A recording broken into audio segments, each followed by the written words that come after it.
ప్రతి ఒక్కరిలో పర్యావరణ పరిరక్షణపై దురదృష్టి లేకపోవడం వల్లే ఇలాంటి వేసవి వడగాల్పులు, వేసవి మండుటెండలు చూస్తున్నామని సీనియర్ గ్యాస్ట్రోఎంట్రాలజిస్ట్ డాక్టర్ శర్మ అన్నారు. కర్నూలు నగరంలోని మున్సిపల్ హైస్కూల్ మైదానంలో శిక్షకుడు రాఘవేంద్ర ఆధ్వర్యంలో ఏర్పాటు చేసిన సిలంబం వేసవి శిక్షణ శిబిరాన్ని ఆయన ముఖ్య అతిథిగా హాజరై ప్రారంభించారు. ఈ సందర్భంగా ఆయన మాట్లాడుతూ, గతంలో ఎన్నడూ లేని విధంగా తీవ్ర గాల్పులతో కూడిన వేసవి మండుటెండలు మానవ జాతిని ఉక్కిరిబిక్కిరి చేస్తున్నాయని చెప్పారు.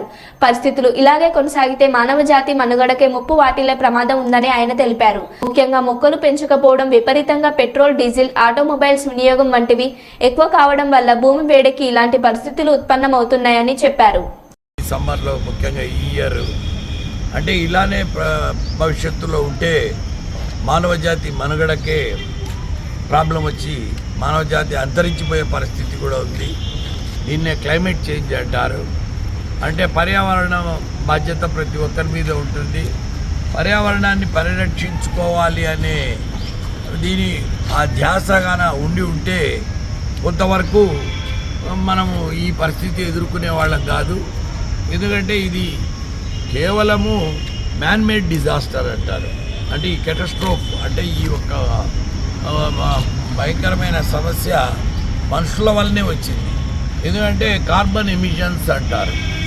అంటే ఈ హైడ్రోకార్బన్స్ అంటే ఫాసిల్ ఫ్యూయల్స్ అంటే ముఖ్యంగా ఈ పెట్రోలు, డీజిల్ ఇలాంటివన్నీ ఆటోమొబైల్స్ ఎక్కువ కావడము, తర్వాత ఏసీలు ఎక్కువ కావడము, అదే కాకుండా పొల్యూషన్ చాలా చాలా ఎక్కువైపోయింది. ఎయిర్ పొల్యూషను, వాటర్ పొల్యూషను, ఇట్లా రకరకాలుగా పొల్యూషన్ ఎక్కువైపోయింది.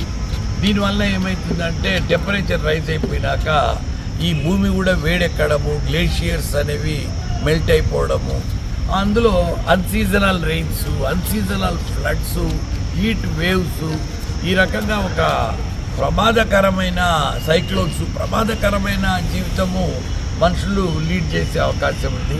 కాబట్టి ఇప్పుడు ఈ చిన్నారులను కానీ మనం శిక్షణ ఇస్తూ వీళ్లకు ఏ రకంగా పర్యావరణ బాధ్యత అనేది నేర్పించాల్సిన ఆవశ్యకత కూడా ఉంది. ఈ సమ్మర్లో అంటే ఇలాంటి సమ్మర్ చూసినాక ప్రతి ఒక్క మానవుల్లో ప్రతి ఒక్కరిలో ఆ చైతన్యం కలగాలి.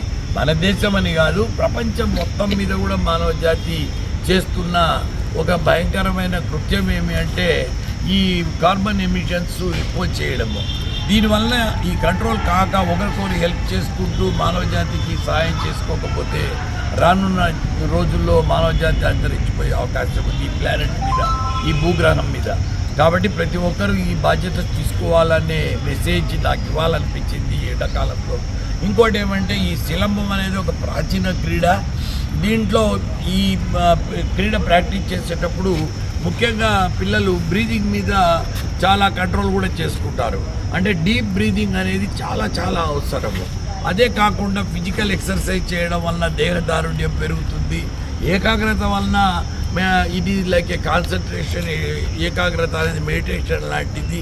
సో దీంట్లో ఫిజికల్ ఎక్సర్సైజ్ ఉంది, మెంటల్ స్టామినా పెరగడానికి అవకాశం ఉంది, బ్రీదింగ్ బాగా డెవలప్ అవుతుంది, ఇమ్యూనిటీ పెరుగుతుంది. ముఖ్యంగా ఈ స్పోర్ట్స్లో పాల్గొనడం వలన కొన్ని హార్మోన్స్ రిలీజ్ కావడం వలన మన బాడీలో ఆ న్యూరో ట్రాన్స్మిటర్స్, హార్మోన్స్ వలన ఇమ్యూనిటీ కూడా పెరుగుతుంది.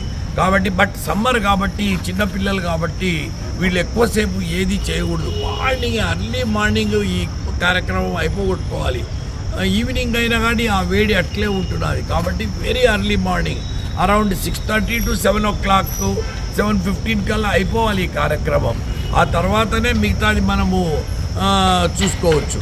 కాబట్టి నేను ఆ శిక్షకుడిని కూడా కోరుకోవడం ఏమంటే, మీరు చిన్న పిల్లలతో డీల్ చేస్తున్నారు, వాళ్ళతో డీల్ చేసేటప్పుడు చాలా చాలా జాగ్రత్తగా ఉంటూ వాళ్ళను కేవలం మార్నింగ్ 6:30, 7 ఆ టైంలో కల్లా అయిపోగొట్టాలని నేను కోరుకుంటున్నాను. ఈ కార్యక్రమానికి నన్ను పిలవడం నాకు ఎంతో సంతోషాన్ని ఇచ్చింది.